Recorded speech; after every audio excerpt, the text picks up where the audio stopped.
Now, from WYDC TV, this is Big Fox News at 10.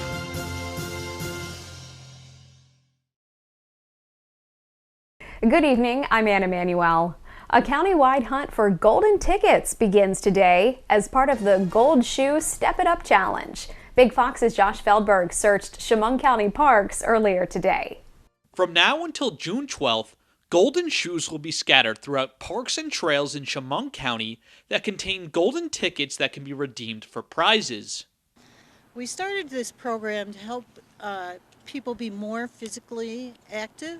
We encourage them to go out to the parks, and when they find a shoe, they're eligible for a random drawing of prizes. The shoes can be found at over 20 parks in the county, including Eldridge Park, Tanglewood Center, and Big Flats Community Park.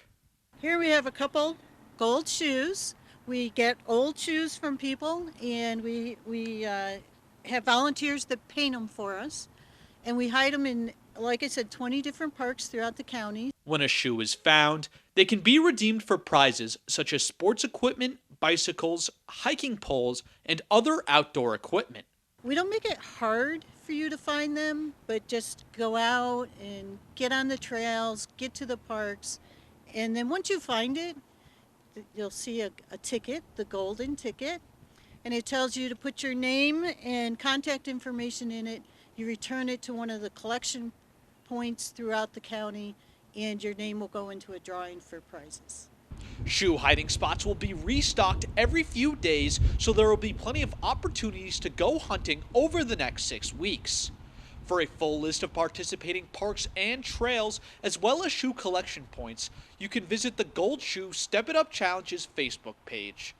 Josh Feldberg, Big Fox News, Chemung County. Wondering what to do if you see a black bear in your neighborhood? Well, the New York DEC will be hosting a presentation regarding human black bear conflict later this month. The presentation is the result of numerous black bear reports so far this spring in Chemung County. Human bear conflicts can be dangerous for both us and the bear, so it's important to know how to handle the situation properly. The presentation will be at the Big Flats Community Center on May 10th at 7 p.m.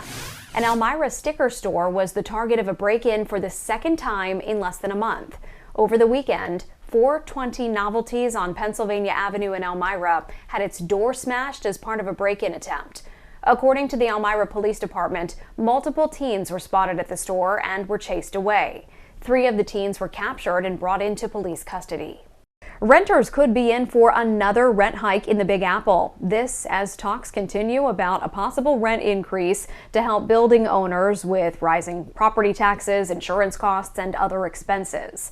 Kendall Green spoke to New Yorkers about how they feel about this possible change. RDB, don't raise our rent. Organizers just outside of 1 Center Street are raising their voices, saying now just isn't the time for another rent hike in New York City. For them to turn around after the pandemic, when many people lost their jobs, we're dealing with inflation. As just inside the building Thursday, the 9-member Rent Guidelines Board heard testimony from tenant after tenant who cautioned costly consequences for a potential boost in rent rates. It is essential to keep those SRO units stabilized in order to ensure low-income residents have access to safe and affordable housing. Fully employed New Yorkers making a decent living, like Addie Kittrell says, making rent is challenging sometimes, empathizing with those not as fortunate. There are so many people in this city, especially who need that extra help, that are probably, not as well equipped to deal with rent prices rising. Leah Goodrich with Mobilization for Justice is advocating for black and brown tenants in communities with high eviction rates.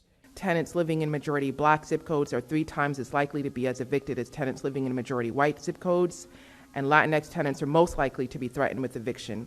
Now, not everyone is against raising rent in New York City. Property managers and landlords say it's simply necessary. Rent is income for buildings. Michael Topman, representing 26,000 owners and managers with the Rental Stabilization Association, argue rents must rise, attributing potential hikes to escalating energy costs, property taxes and insurance costs for owners. There need to be necessary and responsible adjustments so that income meets always rising costs. New Yorkers wait in limbo as the board nears a vote later this summer. If you want to grow New York, you need to make sure that the people that are living here can afford it. Kendall Green, Fox 5 News. First Republic Bank has been seized by regulators and sold to JP Morgan Chase Bank. The deal protects the deposits of First Republic's customers. The FDIC says that all First Republic branches will reopen as JP Morgan Chase banks, and depositors can access their funds. As of mid-April, First Republic has nearly $330 billion in total assets and just over $100 billion in total deposits. First Republic is the third mid-sized bank to fail in recent months after Silicon Valley Bank and Signature Bank.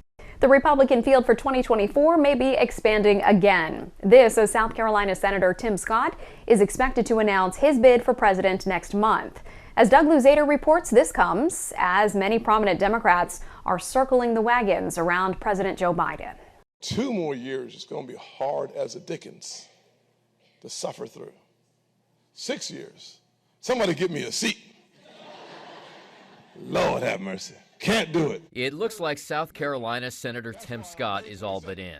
He's teasing an announcement later this month and is widely expected to join the Republican field for the White House in 2024. Well, thank you very much. What a group this is. But like other GOP candidates, he would have to tackle Donald Trump, who has widened his lead among Republican primary voters, and argue for a generational change that many leaders in the party have been pushing for. We've been governed for 32 years by members of the greatest generation, and the idea of an 82-year-old and a 78-year-old battling out for the White House is not people's idea of what they want to see. But President Biden is almost assured of being the standard bearer for Democrats, and many spent the weekend backing his run for a second term. I think people should judge presidents on their performance and their record, not on their age. Biden is continuing what has so far been an arm's-length re-election campaign, something he joked about over the weekend at the White House Correspondents' Dinner. In a lot of ways, this dinner sums up my first 2 years in office. I'll talk for 10 minutes, take 0 questions, and cheerfully walk away. Still ahead, we have your complete forecast. Plus, in the near future, security guards may be robots. I'm Marianne Rafferty with a look at the invention that could change how we safeguard our stuff. Coming up. Here's your local stock market update from Big Fox.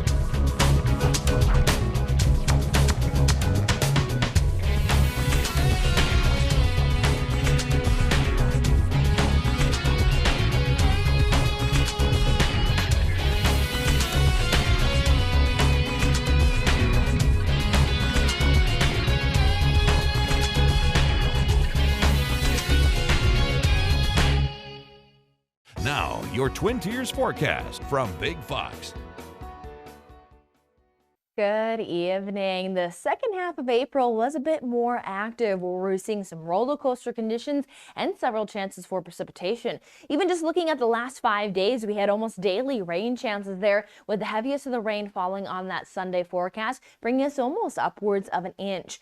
And note that we are bringing some of this wet weather into May. Throughout the day today, we're watching that low pressure system circle across the Great Lakes. Now, across areas of Pennsylvania and in New York, you can see that the cloud cover was able to break up a bit. And you can even see here on the Binghamton National Weather Service camera some of that blue sky working its way in, but still some of those heavier clouds that were bringing some of those showers and even a few rumbles of thunder. Now, note that as we continue through the overnight, we'll see some of those showers and we'll watch temperatures fall into those mid-30s, as what we'll notice what we've been experiencing is going to continue to stay on repeat here for at least the early work week. We'll note that into the next 48 hours, we are going to be slightly cooler, which as we look at the forecast, you'll start to see some of that rainfall, even look a little bit on the potential for some snowfall. Now that's mainly going to be in higher elevations, but we could see almost what we call graupel, which is very small hail come from some of those showers that is actually more of just some frozen precipitation, but it has kind of that texture and look of smaller hail. So as we see that in place for the forecast, we'll note that it will gradually come to the end though by Thursday. And then from Thursday on, we will look at brighter and warmer conditions into the weekend. weekend. So there is a break in the extended forecast, but for now, keep some of those layers on hand, especially the waterproof layers. Now, as mentioned, as we roll into Tuesday morning, especially those overnight and morning hours, that's where some of that cooler precipitation will be in place. Accumulation of that snow or any of that graupel-like formation is going to be very minimal. It will melt down pretty quickly with spring definitely well in place. We just see that this low pressure system has some cooler air that is mixing down, as will stay underneath the circulation of some showers, maybe a peak of sunshine, maybe a rumble of thunder, and then still though some of that wintry mix in place as we roll into Wednesday. Wednesday should be the last day that we really see any accumulation really on the board, but Thursday we'll still talk about at least some shower activity and still battling some of those overcast skies as that low will be working out. But as mentioned, we are going to look at some cooler conditions to continue to drop in as we see the day in and day out, the gloomy skies, restricted sunshine that continues to pull us back, as well as noting that more of a northwesterly and westerly wind will be in place, which pulls in that cooler air from the north. So we do hold into the 40s and 50s, bringing us nearly 20 degrees below average. And carbon copy of Tuesday into Wednesday will be in place. So again, similar temperatures, upper 40s, lower 50s, overcast skies, showers in place. We'll at least say a stray shower possible there on Thursday, but as we work into sunshine, we do make some big improvements into those temperatures as we even roll into next work week.